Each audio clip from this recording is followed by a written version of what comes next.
I believe that people, but especially children, have infinite potential. But if we all have it, then how do we recognize it? I mean, potential for what? It's such a broad concept. So broad and difficult to define that I often think that as adults we wander around hoping that our potential will be revealed by some magical talent that we suddenly discover. But what happens when all that potential, all that latent ability is inside a body that is described as disabled, something full of limitations rather than potential? How do you release that potential? So instead of showing videos or talking about it today, I decided to bend some TED rules and bring a second speaker with me so that he can tell his story and show you how he revealed his potential. We all have dreams. In order to make dreams come into reality, it takes a lot of determination, dedication, self-discipline, and effort. My name is Ntando Mahlangu, the big guy, Donna Machado. Now, my story is very simple. I was born in a rural area in Mpumalanga, B1. And life from 1 to 10, life has been, I've found it very difficult. Life has been challenging for me. I spend the rest of the time on a wheelchair. I'm going to a disabled school. You know, in 2012, September, that's when I got my first legs. That's where I learned how to fly. That's where I learned how to walk. That's where I learned to be a person. And that's where I learned how to do many things, how to play, how to do a lot of things. I think from that day, I appreciate why I was born.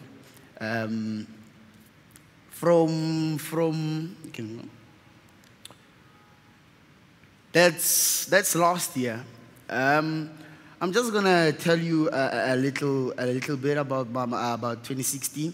2016 has been a very successful year for me. 2016 has been very exciting for me. Rio, silver medalist at the Paralympics at 14 years old. For me, it's an honor to do such things.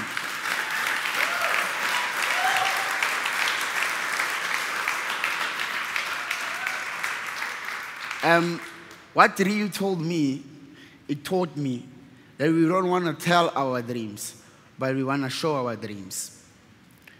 And that's what I want to say today. That's what I want to say today.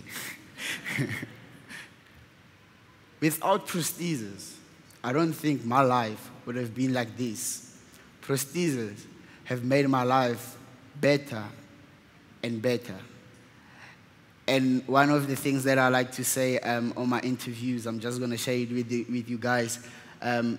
What is the most thing that you like to do, you know?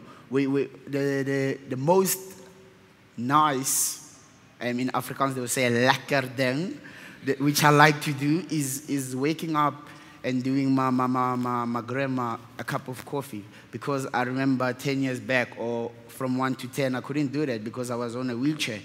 And now I'm tall enough to get on the kettle and to do things like that. And yeah, that's the thing that I like to do, you know, to be with my family and doing those things. And before I just go off, I just want to say this, you know, I'm going to succeed because I'm crazy enough to think I can. Now, if I can think I'm crazy enough, you can also do it.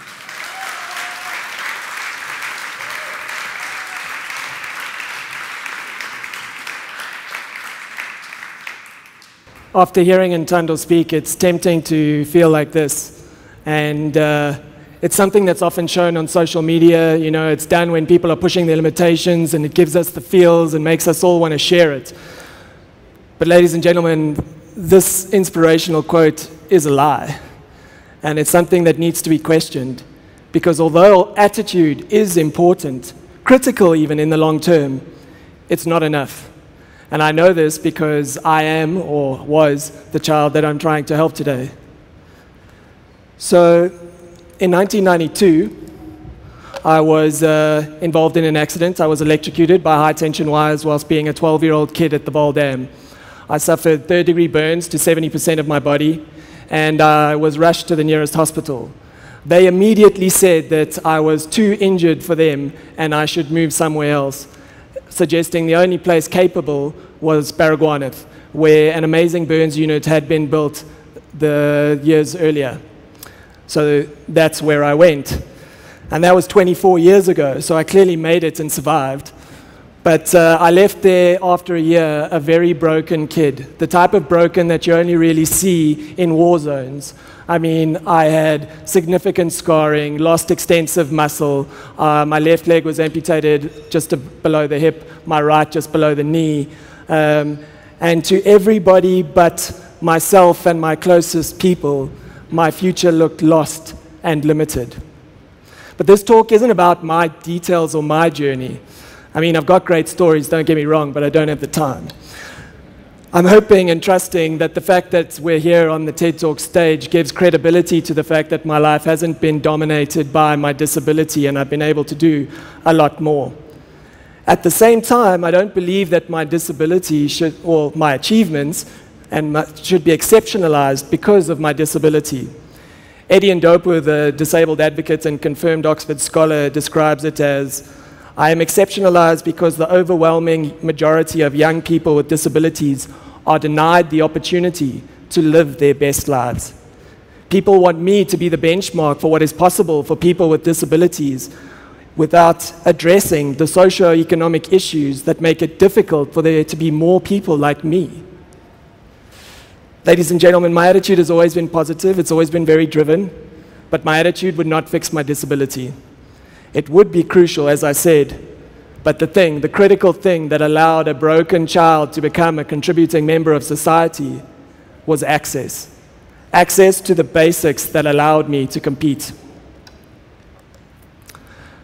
Department of Education report says that there are 600,000 disabled children not in school at all in South Africa.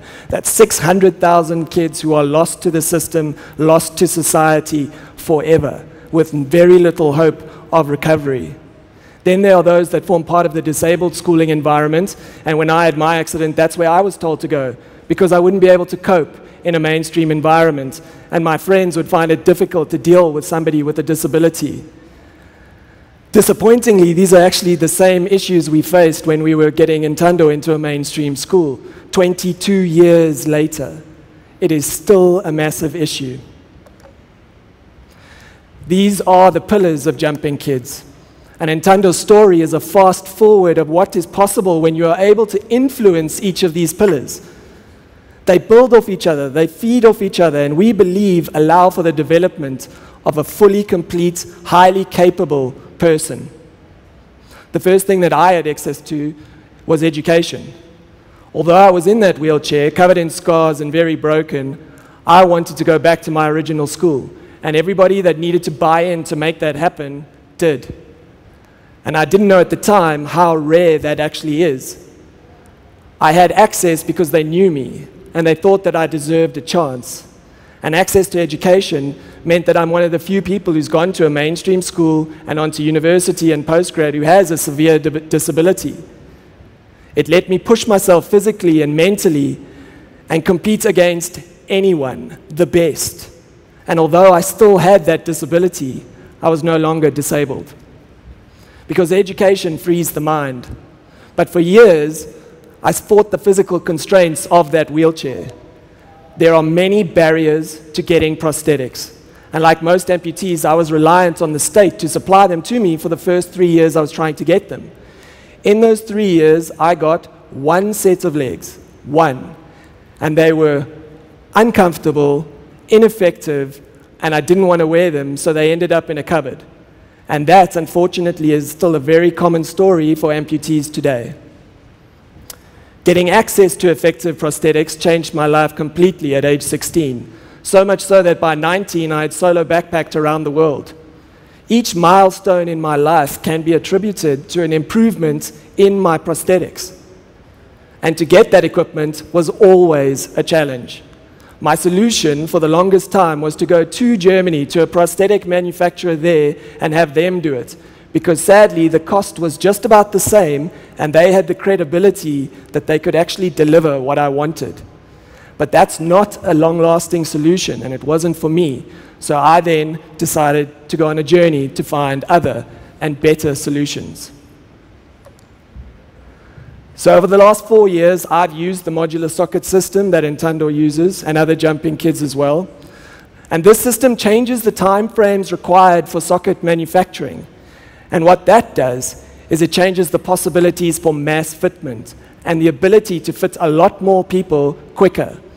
It also changes the way you think about the whole process, giving more time to rehabilitation and learning how to use the equipment effectively so that it doesn't end up in a cupboard.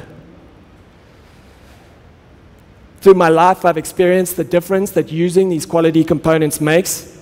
I mean, a below-knee amputation, from my perspective, is actually a really easy fix. With the right prosthetic, equipment, and support around it, I don't see anything that isn't achievable. I mean, 2 below-knee amputees have climbed Everest, a place where you go to lose limbs, not test alternative ones. Above knees are much more challenging, much more challenging. But as Ntando has shown us, there's new ways of thinking about it that can allow for so much more, but we need to be willing to think about function rather than form.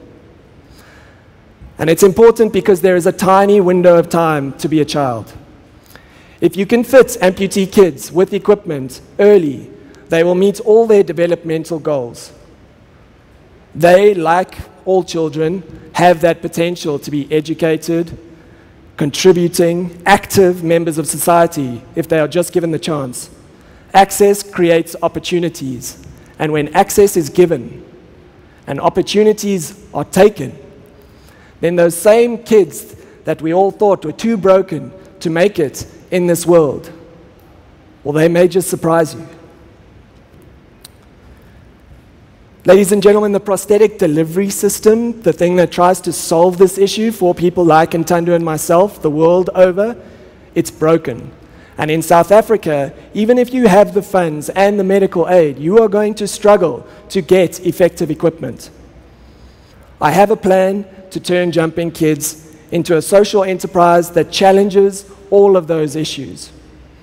The majority of equipment required for my plan, it already exists. Some of it is as old as 15 years. So I ask then, why can't we find ways of getting the pricing on that equipment, that 15-year-old equipment, down and the volumes all the way up to try and solve the issue? If socket technology has evolved to the point where we can fit somebody in 45 minutes or an hour, why are we not embracing it? If new materials and technology for our African markets can be developed and manufactured in South Africa, then why aren't we doing it?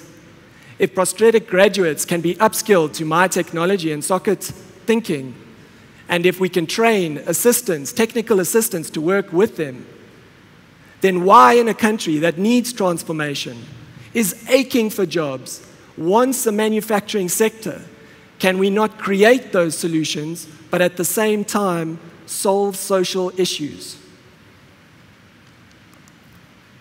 I believe we can do it. We have a plan.